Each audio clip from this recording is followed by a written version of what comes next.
好，飞碟不飞碟早餐，我是陈家龙。来，今天星期三的时间，民国112年12月20日，来礼拜三的时间怎么样？哇，已经20号了，今年只剩下倒数第11天、倒数11天了。哎，你真的是那种寒尽不知年的人哈，山中无甲子，就孙悟空的歌。没有，我是想到我今年1月好像定的计划，想要做的事情，突然怎么到现在还没做呀？你的计划是什么？要洗个外套之类的。这叫计划吧？无聊，外套2年没洗之类的，不可能。我想心里面一定在盘算着什么样的大的事情。好了，那星期三的时间呢，沈云聪的时间呢，长时间呢，请沈云聪呢为大家做呢国际财经资讯的整理，好，来跟导读。好，今天从哪开始？我们聊一聊。有没有发现我们很久没有关注一下俄罗斯跟乌克兰了？俄罗斯 OK 啊，俄罗斯有了，你可能还在讲嘛？当然我还在讲。那我记得从俄乌战争开始之后，我们也聊过嘛。我说我自己的工作，我收集的资料，我说在战场上面乌克兰的代价是很大的。但是我们如果你不听唐湘龙说，那你如果要看台湾的新闻或者看一些国际新闻，都觉得乌克兰大获全胜，你都觉得俄罗斯快被打垮了，然后呢，这乌克兰的武器呢非常非常的厉害。可是你到这个时候，你就发现所有对乌克兰的那些的吹嘘造假的新闻都停止了。瞬间就停止了。相反的，俄罗斯这2年的时间，我觉得俄罗斯最大的收获不在于他在战场当中收获了什么，而是俄罗斯在面对到一场直接面对美国所主导的北约的战争的时候，他在军事层面挺过去了，非军事层面他也挺过去了。你好厉害啊！你消息哪里来的？什么消息呢？为什么你的消息会跟其他的媒体不一样？人家都说乌克兰很英勇。我跟你讲这个哈，因为我们做新闻工作，这个就不吹嘘了。就是我觉得其实新闻工作最重要的就是查证。这样以前如果跟大家说西方的媒体，它其实宣传的性质很高，可能大部分人都很难接受。他们觉得普遍我们所受到就会觉得西方是一个新闻自由的环境，那个报道呢真实性是很高的。相反的，你对于俄罗斯或者呢比较亲俄罗斯的一些的网站的报道，普遍大家都认为真的不可信。可是事实上在这场的战争当中，我是第一次在一场的东西方的冲突当中，然后俄罗斯的新闻讯息被大量的封锁，然后我们必须要透过一些私人的方式去收集资料，然后去做对照出来之后，我一开始我就认为俄罗斯的数字跟新闻比较可信。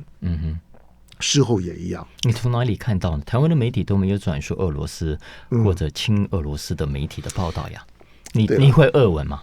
我不会啊。可是我觉得第一个就是说，好，比如说在社群软体上面来讲，我觉得在这个时候那个什么，Instagram，不是 Telegram， 对 Telegram 就很重要。Telegram 因为它比较无政府的关系，它不会像 Line， 不会像 Dcard， 更不会像是其他的所有的这些的西方的这些社群媒体，甚至于在 X 上面，俄罗斯的新闻都是被封锁、被过滤的。那你怎么知道你在 Telegram 上面看到的是可信的消息呢？要知道哦，主流媒体都是权威哦，都是学者，都是专家。那这个呢就更麻烦了，就是说你一方面在 Telegram 上面哈，比如说之前瓦格纳，瓦格纳在打巴克穆特的时候，那瓦格纳是有他自己的 Telegram， 他的 Telegram 会有除了文字叙述以外，也都会有他们的影片。这个是那些影片都不是在台湾或者说国际的主流媒体能够看得到的。当然他们能不能去 Telegram 抓也可以，可他们不会用。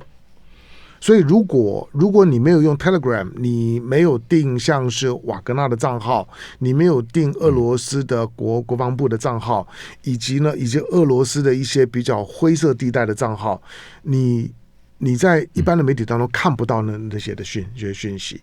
那你说，那你刚刚问的问题很好，那这些讯息你看了之后，你怎么知道是真的？他一开始的时候，我一定没有办法分辨，一定要经过几次的验证以后，发现它的准确度很高。就是当西方媒体说呢，好，比如说最早的时候是马利波。马利波你知道吗？就是在亚速海的边上的那个等于是钢工业城，在马利波的工坊，那个是在俄乌战争开打之后呢两个月左右最大的战役。那个战役你看到西方的媒体呢，基本上面好像俄罗斯呢一筹莫展，可是事后的结果并不是这样，而且所有关于那个马利波攻防战当中的描述，我认为在当时不管是瓦格纳或者是俄罗斯的一些的网红，不能说网红，就是俄罗斯的一些非官方的一些的网络的讯息，它可靠度非常高。第二个就是说，我会做一些的比对，就是把乌克兰官方的讯息跟俄罗斯官方的讯息做一些比对，这个比对经过几回之后，你就觉得乌克兰的讯息很不可靠。很不可靠之后呢，慢慢的我觉得他每一次基辅或者每一次西方媒体所报道的乌克兰的战果，除了有几个指标性的事件，我说炸了北溪2号，我说去把俄罗斯的黑海舰队的主力舰莫斯科号给击沉，或者炸了就是克里米亚大桥，这些指标性的事件，它都强化了大家认为乌克兰或者北约很厉害的那个印象，俄罗斯好像快不行了。可是这些事件固然是真实的，可是其实并没有影响到俄罗斯不管是在军事或者非军事层面所占有的优势。其实我觉得待会我们要谈的，我觉得俄罗斯真正厉害的是，当美国在不管是在贸易上面，在俄罗斯主要的因为俄罗斯65%的出口品都是原物料，原物料都是石油工矿的矿品，就是呢都是这些的产品。美国呢极力的打压它，把北溪2号炸了，它连天然气呢都没办法卖欧洲了，所以美国天然气大发利市，美国在天然气上面赚了欧洲赚了这么多的钱，但是俄罗斯并没有垮。而在金融方面来讲，用 SWIFT 切断它的这个 SWIFT， 甚至冻结俄罗斯在海外的这些呢外汇的资产，用各种的方式呢去削弱俄罗斯。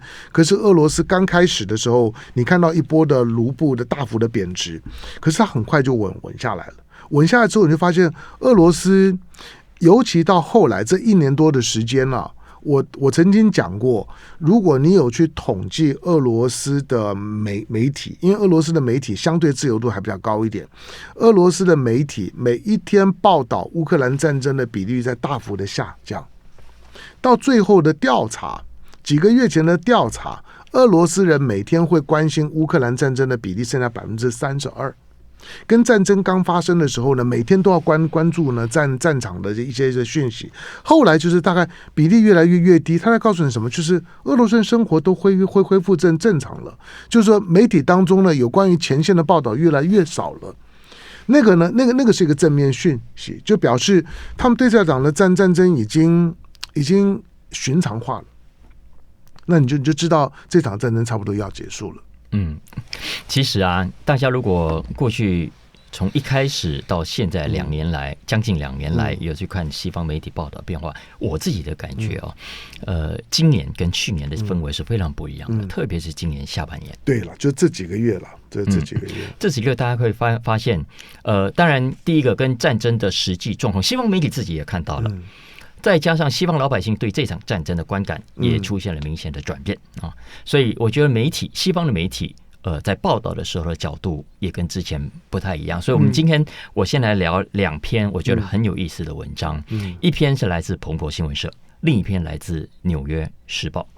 还记不记得战争刚开始之后，其实就在去年一整年，西方国家都在听美国的话，要撤出俄罗斯，要制裁俄罗斯。对，其中最常见的2个重要的事情，一个呢是石油能源的出口，另外一个呢是这些西方品牌、西方企业，就是不让你吃得到我麦当劳，不让你喝得到我的可口可乐，麦当劳都退了。哎，对对对，好，但是根据我接下来要讲的这2篇文章，西方国家的这一连串制裁，根据他们的报道，不但没有伤到俄罗斯，反而让普丁身边的人以及整个俄罗斯的经济受惠。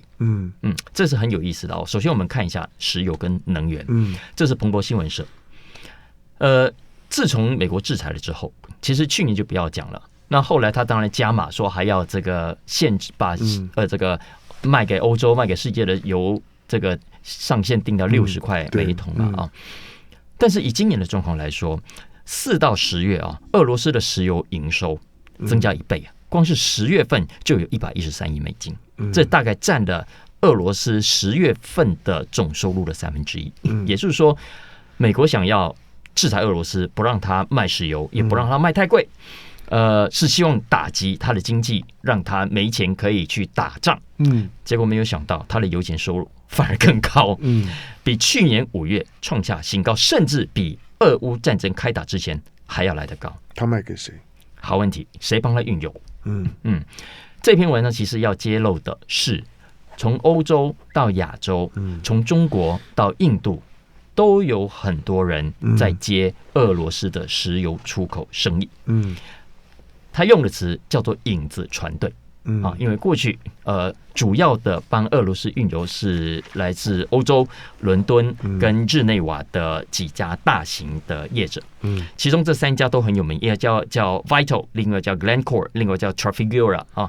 这3家呢，占俄罗斯的乌拉斯原油的出口40%，都是由他们在 handle 了。那是战前平常的时候，可是后来这3家就抵制了嘛，就不帮他运，不帮他运的结果呢，就造成俄罗斯的油的出口就化明为暗。因为你要明的话，第一你们不接，第二保险也不接，那不保险，那我就走不保险的路线吧啊。所以像希腊啦，之前还有西班牙后来断了啊，中国啦、印度啦。杜拜啦，很多的这种小型的公司所经营的船队吃下了这笔生意。之前总部赚这个生意的是都在伦敦跟日内瓦。彭博说，现在接的这些影子船队注册的地方都是杜拜啦，要么就香港，而且规模都很小，根本就没办法追踪。主要的卖油的对象之前是欧洲，现在变成了中国跟印度。所以2023年1到9月啊，刚刚讲的这种影子船队帮俄罗斯运油的占比高达70%，也因为有这些船队的帮忙，俄罗斯的石油根本出口不受任何影响。所以这个是彭博新闻社要告诉他的西方读者，最新的实际上的状况。而且实际上美国把俄罗斯出口的石油的价格定在60块美金也是行不通的，因为它其实在当时就已经比市场市价低了20几块嘛。但实际上彭博他有去调出，比方说印度海关的资料，结果他算出印度进口的石油的平均报价不是60块，不是70块，是72块。所以实际上比表面上官方说的60块钱还要来得高很多。但是比北海布兰特原油还是低，还是低。好，印度，当我看到的数字，印度是这2年俄乌战争当中的最大的受益者。他原来从俄罗斯进口的原油只占他的，因为印度是莫名其妙的国家。印度如果跟穆斯林国家好一点，它旁边是伊朗，伊朗在旁边就波湾了。是全球最大的产油区啊。换到油呢，如果要到他家里面接个管子就过来了，或者呢轻轻松松的开个船就过来。可是印度因为跟穆斯林国家关系就很差，所以呢，他对于呢中东的原油依赖一直不太安心。但他过去从俄罗斯呢进来的油啊，因为千里迢嘛，就是陆地上面看不远，可是如果要走海运啊，俄罗斯到印度真远。好，所以呢，过去的这个运油呢，大概俄罗斯进口到印度的油只占印度进口油品的比例大概2%，可是呢，就在这2年的时间提高到25%，所以呢，印度呢成长了非常多。当然，对俄罗斯来讲，它有个先天的有利啦，就是因为它背靠中国，不管陆地运油啦，用管线啦，用天然气管线啦，那个呢都可以解决掉大部分的这个封锁的可能性。那最重要是因为背靠中国跟它呢保持的这个关系。别的船队不敢讲，中国的船队在海上走的时候，不管是不是一个幽灵船队，应该没有人敢动吧。所以呢，这些的油呢，也中国当然是一个需要油需要非常多的。好，那俄罗斯的改变不是只有这样而已。来进广告回头之后呢，继续呢，请沈云忠告诉大家说，俄乌战争接近尾声，当今天西方国家呢倒过头来都集体在唱衰乌克兰。那乌克兰的泽伦斯基呢，不久之前呢到美国访问的时候，跟前一年去访问的时候呢，判若云泥。前一年何等风光，整个美国都在欢迎他。可他这次去的时候呢，从进去到出来，坦白讲，几乎没有人理他。他空手回，他就知道他已经完了。那接下去我们再倒过来看，当乌克兰以及呢当欧盟都开始预测，如果没有足够的援助，乌克兰这个国家可能在明年3月以前会破产，这个冬天都会很难过。但是俄罗斯并不是，刚好相反。进广告回头聊。好，飞碟播网飞碟早餐，我是谭江龙。民国112年12月20号星期三的时间，来礼拜三的时间，沈云聪的时间。好，沈云聪呢为大家做国际财经资讯的整理跟导读呢，特别在提醒，就是俄乌战争看起来接近尾声了。坦白讲，这个时候呢停止啊，如果真的能够呢马上在前线停火，对乌克兰是好的，因为俄罗斯的防线摆在那个地方，本来我认为俄罗斯的防线呢已经开出来了之后，而且防御力非常好。就是西方不管是补充了乌克兰多少的武器啊，发动多少的宣传，可是那条防线坦白讲纹风不动，就基本上都没有动，所以俄罗斯呢守的也很轻松。现在又是在冬天的时候，进攻方呢会更辛苦。但是当乌克兰呢开始师老兵疲几波的进攻，你看到北约为乌克兰特别呢精心打造的大概8.5个师。8.5个师，这8.5个旅，这8.5个旅呢都已经投放到前线，而且都不见了，在战场当中几乎都消耗完了。所以在过去大半年，为了乌克兰所谓的反攻而准备的那8.5个旅，大概他们一个旅大概3-4千人，你算一下大概3万人左右，其实已经几乎都消耗完了。那这个时候反而是当乌克兰打不下去了之后，俄罗斯在第一线呢又开始转守为攻。这个转守为攻就是告诉你，如果不赶快停火的话呢，俄罗斯的战线会再往前推进。好，那大家都看到了乌克兰现在几乎在被弃养的状态，西方国家已经在讨论怎么样让乌克兰愿意点头结束这场的战争，失去土地。你是想让美国点头吧？对了，美国其实美国呢，美国现在除了拜登以外，因为我说乌克兰是拜登的家务事，他们家里面在乌克兰显然有很多的利益，可是对共和党来讲，这个是国事。那这两个党之间呢，立场上有很大的不同。不过我们今天重点呢，在于俄罗斯是怎么挺过来的？刚讲的是石油的部分了。当然，在策略上，美国跟西方国家自己也有太贪心，想要这个左右逢源，所以才会造成今天这样的结果。怎么样左右逢源呢？因为他们一方面希望可以断了俄罗斯的石油收入，可是又不想让俄罗斯的石油短缺之后造成全球油价暴增，因为西方国家受害是首当其冲的，所以他们希望一方面断俄罗斯，但又不想全断，免得冲击全球市场啊。所以这两个目标是彼此抵触的，也因为你不全面断了俄罗斯的石油收入，否则你只要说所有国家只要买俄罗斯，我就要处罚你之类的啊，那俄罗斯就没路可走。可是因为你是断一半，所以让他有别的路跑到大陆、跑到中国、跑到印度去啊，所以这是第一个。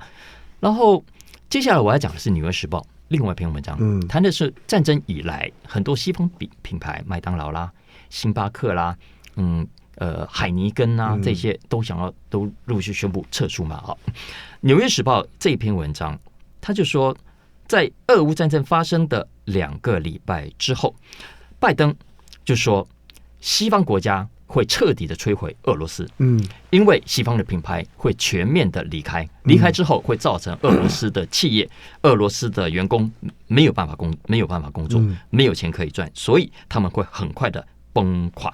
你看，但是很快的2年过去，《纽约时报》去做了一个调查，实际上正好相反，很多西方品牌要么撤不出来，要么撤出来了之后惨赔。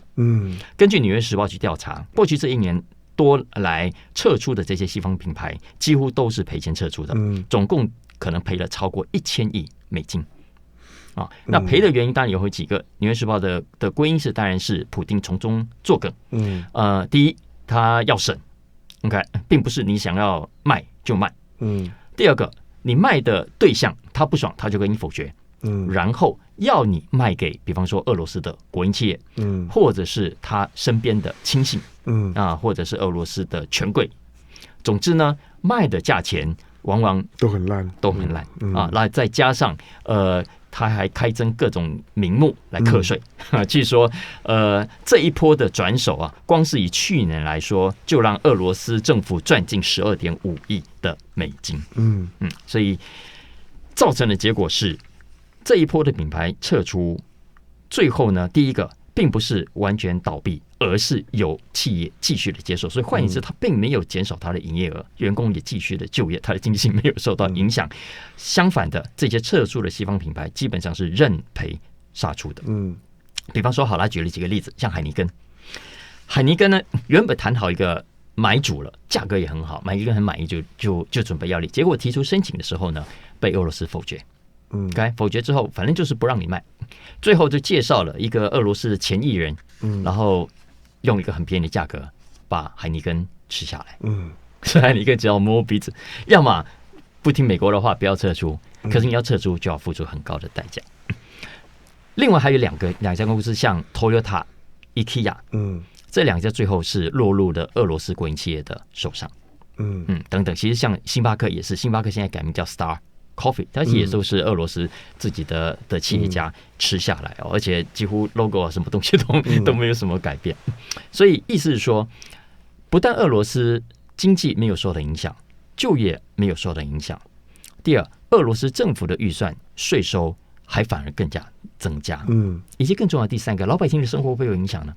没有星巴克喝了，没有麦当劳了耶，会不会也喝不到百事可乐，喝不到可口可乐呢？不会。为什么？因为俄罗斯还是可以平行输入。他超市里面照样在卖百事可乐，百事可乐退出了，不卖给他了。但是他的百事可乐哪里来？从隔壁的乌兹别克进口的。可口可乐也不卖给他了，但俄罗斯还是买得到可口可乐。从哪里来的？从波兰来的。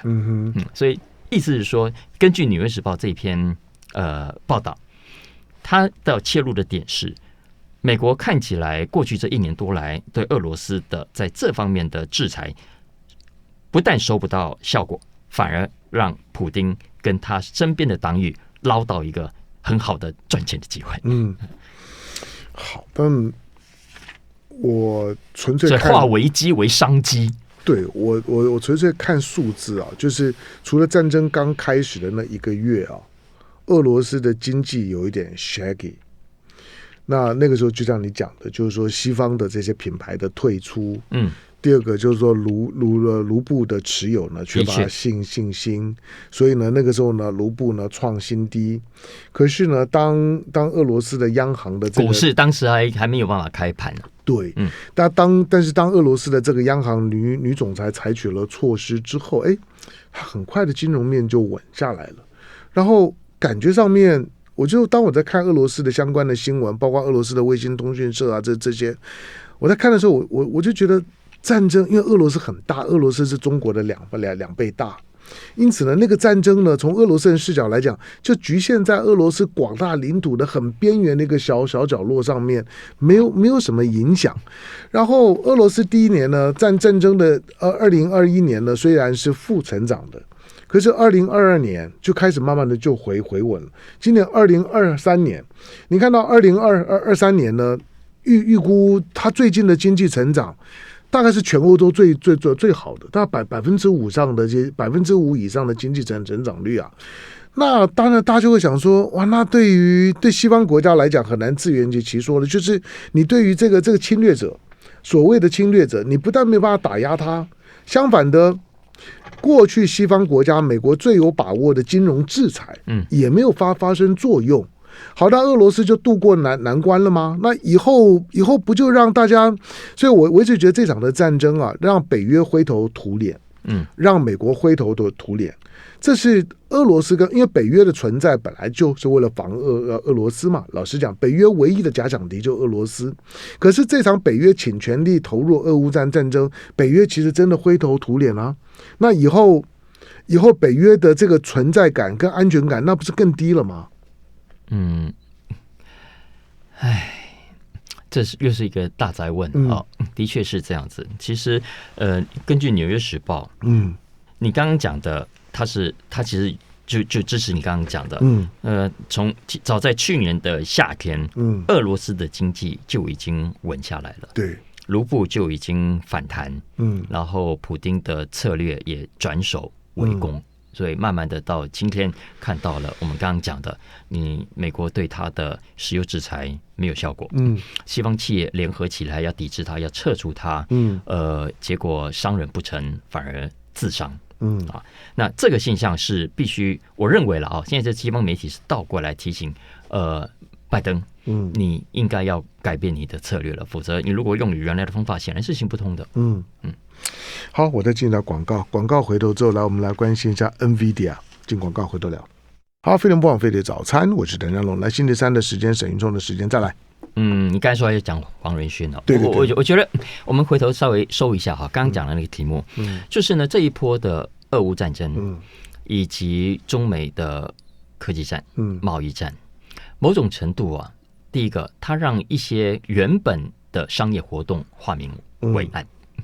第二，也因为它化名为案，而且它已经把原本的路啊，另外再开出一条来了。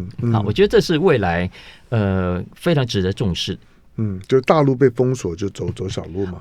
对。然后这个小路看起来慢慢越走越大啊。除了刚刚讲的石油、能源，除了讲的大众消费品牌之外，金融也是啊。你看现在人民币现在被美国这么一挤压，没有错，现在人民币的交易在全球总量当中还是很小，因为毕竟还是美金。可是你要知道，现在中国对美国这么大的戒心，所以它进出口贸易的报价现在都改用人民币啦。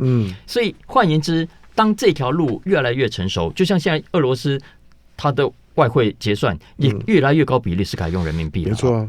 所以这条路如果继续走下去，我就往下5到10年，慢慢的小路会变成大路所以我觉得这是我们要有某种准备的。因为中俄在今年的双边贸易量突破2000亿美金，比原来预期中早2年。那而且大部分呢都用非美元在结算。现在非美元的结算比例大概已经在中俄贸易的85%了，那个比例非常高。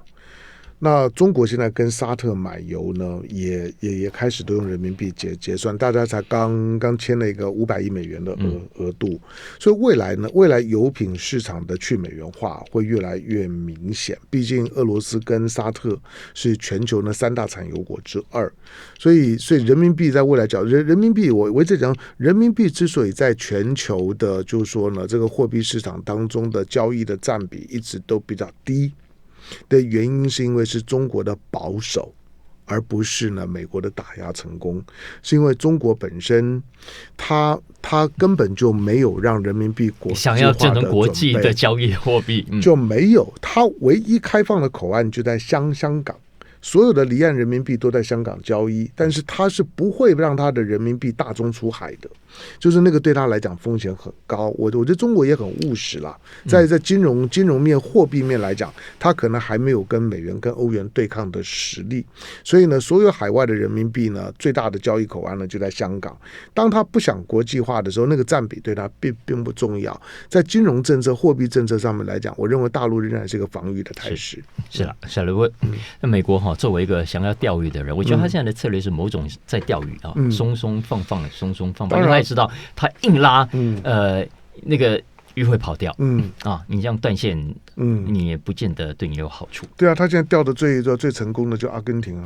对，阿根廷现在通通都要用美元，但是美元不行不通了，其实行不通。对，那行不通？那个困难度会很高。他即使想要用拜登，你有没有发现拜登一直跟米莱保持距离？到现在为止，两个人都没有见到面了。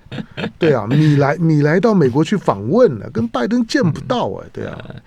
反正 anyway， 这个其实都有副作用的了。我都觉得，讲了副作用是因为要讲黄仁勋因为我们都知道 NVIDIA。这阵子股价大涨光今年就涨了超过230%，至少到目前为止，现在快500美元了对，然后5年累计的涨幅超过1200%，可怕。你到底赚多少？我会不要告诉你？对，讲的我好像真的有赚到一样。你没有关系，你分享一下嘛。重点是1200%，对呀，你们流口水。对，12倍所以其实所以很多买到股票的真的发财了，特别是他的员工。你看很多跟着他，现在真的就是发了。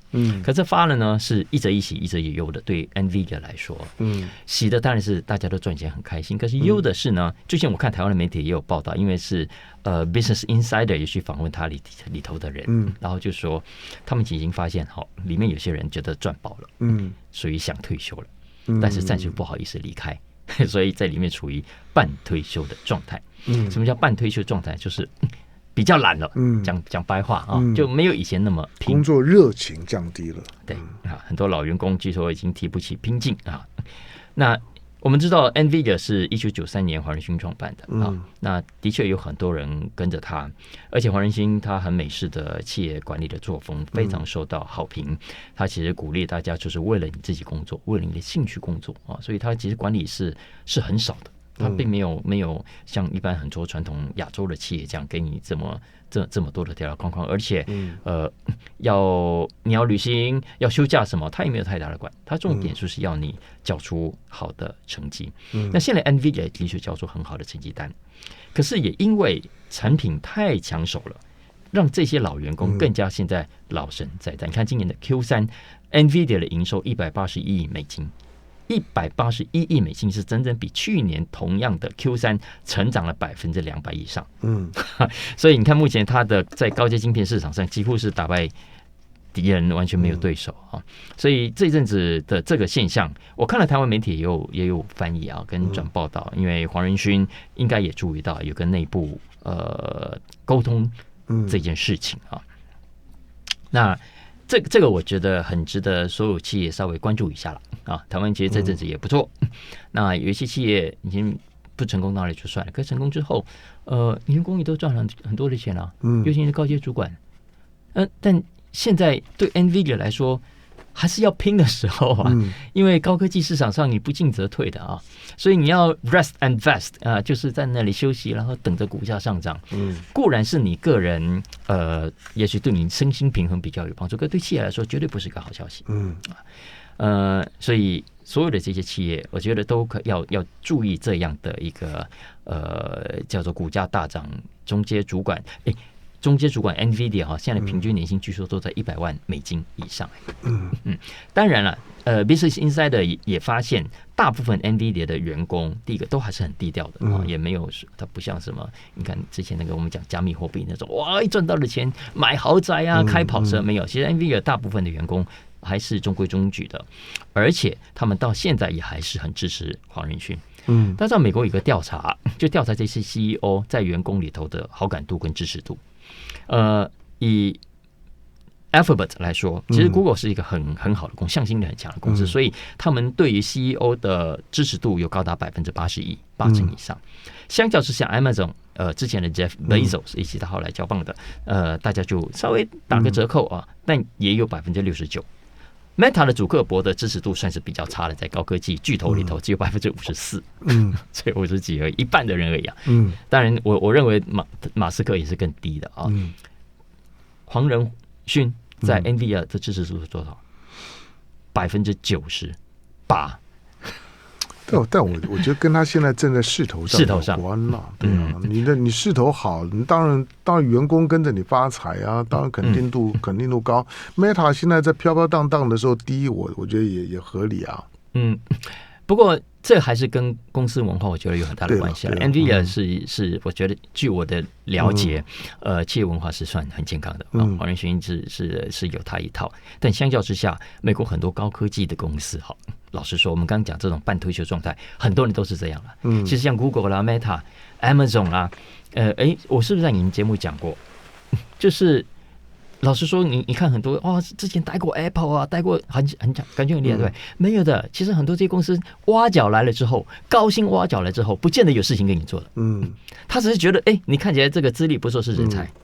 如果不先把你找来，你会跑去我的竞争对手那里，所以我先把你找来再说。对，有时候就是不让你为对手服务，不见得是你帮我服务啊，对，但不要帮对手服务，我不见得有事情给你做。